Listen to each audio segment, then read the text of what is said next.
اس کے لیے انتظامات بھی پھر بڑے اعلیٰ قسم کے فرماتا ہے. اسی لیے یہ ریان دروازہ جو ہے فرمایا کہ روزے دار کے علاوہ اس میں اور کوئی نہیں گزر گیا.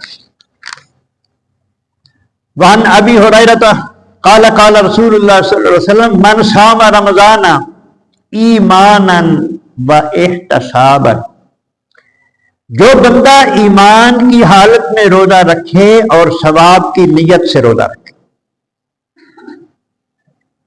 ایماندار ہو اور ثواب کی نیت کا عمل کی قبولیت میں بڑا عمل دخل ہے. یعنی ماہ رمضان کے روزے کی نیت، بندہ دل کے ارادے کا نام ہے نیت. رات کو نیت کر لے بندہ کہ میں نے صبح روزہ رکھنا ہے. نیت کی بڑی برکات ہوتی ہیں. تو ارشاد فرمایا جو ایمان والا بندہ ثواب کی نیت سے روزہ رکھے غفر لہ ما تقدم من ذنبہ، تو جو پہلے گناہ اس سے سرزد ہو چکے ہیں وہ سارے اس کے معاف ہو جائیں. اتنا کرم ہے اللہ تبارک و تعالی. ومن قام رمضان ایمانا و احتسابا، جو ماہ رمضان کے روزے ایمان کے ساتھ رکھے گا. ومن قام رمضان، جو ماہ رمضان کا قیام کرے گا ایمانا و احتسابا، ایمان کی حالت میں اور ثواب کی نیت سے. پہلے جو روزہ رکھے گا اس کے بارے میں، اب جو قیام کرے گا اس کے. ماہ رمضان کا قیام کیا ہے؟ صلاۃ التراویح. اگر توفیق ہو تو صبح کی تہجد بھی، صبح کی تہجد بھی قیام، اس کو بھی قیام اللیل کہتے ہیں. اور یہ جو تراویح کی نماز ہوتی ہے یہ بھی قیام اللیل ہے. جو پورا مہینہ اس نفلی عبادت کو بھی ادا کرے گا تو اس کے صدقے بھی اللہ تبارک و تعالی اس کی مغفرت فرمائے. غفر لہ ما تقدم من ذنبہ. ومن قام لیلۃ القدر، اور جو قیام کرے گا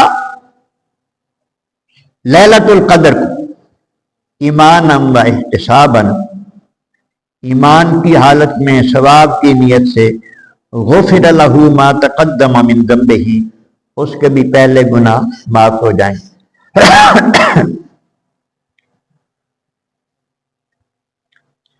اب یہ تین چیزوں کا ذکر ہے. روزے سے بھی گناہ معاف ہوتے ہیں اور قیام سے بھی گناہ معاف ہوتے ہیں اور لیلۃ القدر کو شب بیداری کرنے سے بھی گناہ معاف ہوتے ہیں. اس کے ساتھ پہلے عرض کر دیا گیا ہے کہ سچی توبہ کرنا یہ بھی ضروری ہوتا ہے. اور جو فرائض بندے کے ذمے ہوتے ہیں ان کو ادا کرنا. مثلا لیلۃ القدر آ گئی ہے اور اس کو قیام کرنا ہے تو نوافل وہ بندہ پڑھے گا جس کی نمازیں پوری ہیں. جس کی نمازیں رہی ہوئی ہیں وہ پہلے فرضوں کی قضائی دے گا، اس کے بعد نوافل.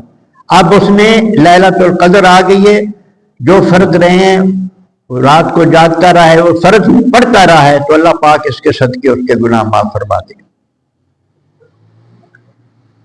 وہاں اور انہی سے روایت ہے قال رسول اللہ صلی اللہ علیہ وسلم کل اعمال ابن آدم یضاعف الحسنۃ بعشر امثالها الى 700 ضعف.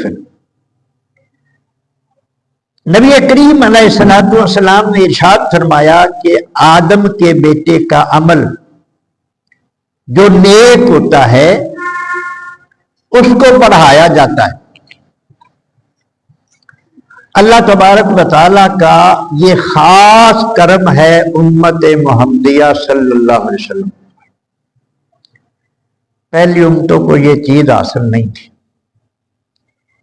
کہ نیک نیتی سے اللہ کی رضا کے، نیکی صرف وہ ہوتی ہے جو اللہ کی رضا کے لیے کی جاتی ہے، نیکی صرف وہ ہوتی ہے جو اللہ کی رضا کے لیے کی جاتی ہے۔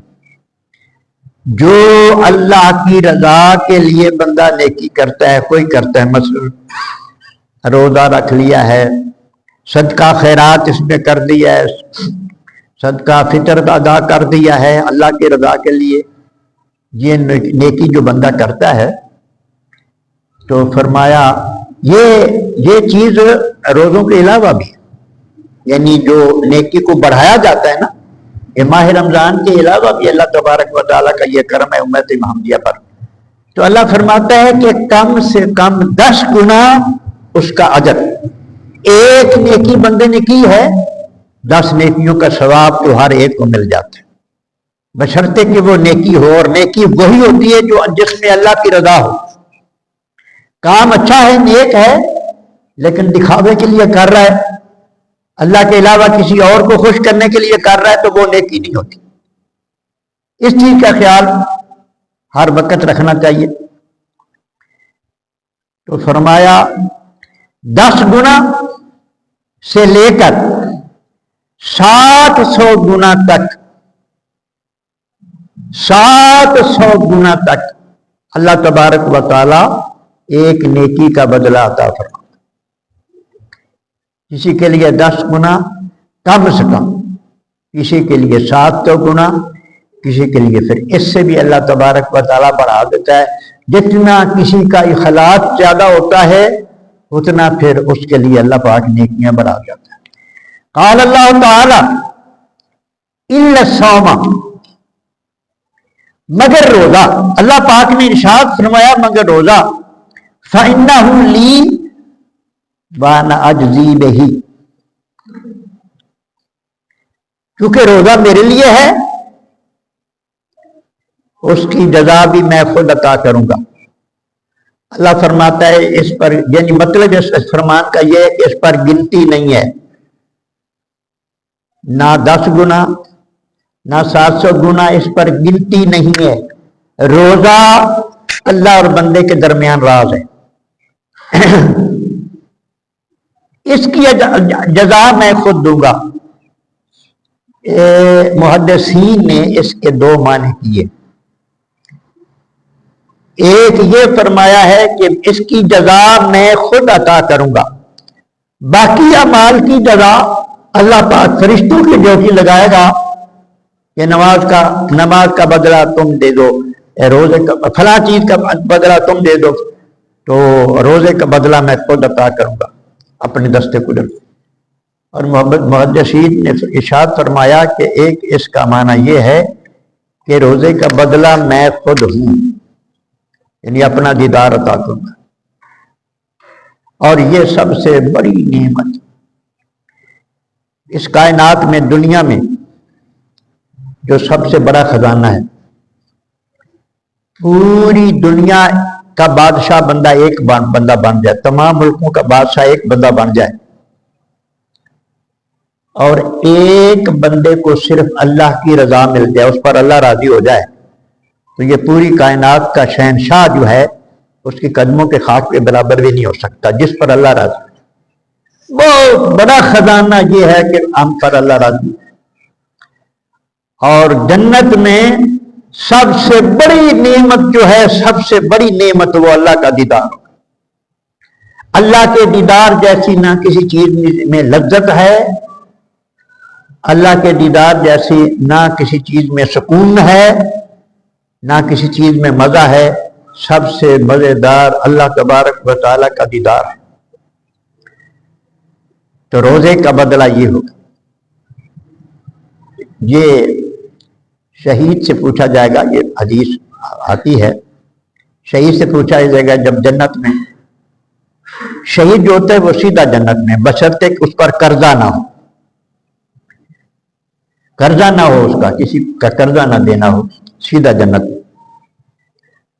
وہاں پھر اس سے پوچھا جاتا ہے بتا جنت دیکھی، مزہ آیا بہت، کوئی خاص؟ ہاں ہے خاص، کیا خاص ہے؟ میں واپس جاؤں دنیا میں جانا نہیں، دنیا میں نہیں جانا چاہتا، پھر تیرے نام پہ مرنا چاہتا ہوں، پھر شہید تیرے دشمن سے لڑنا چاہتا ہوں، پھر وہ مجھے مارے تیرا دشمن، یہ چاہتا ہوں۔ اسے پوچھا جائے گا اس میں کیا ہے جو جنت سے بھی بڑھ کر ہے؟ یا اللہ جب میں شہید ہوا تھا، میری موت آئی تھی تو اس سے پہلے تیرا دیدار ہوا تھا، جو لذت میں نے تیرے دیدار میں پائی ہے اور کسی چیز تیری جنت میں بھی کچھ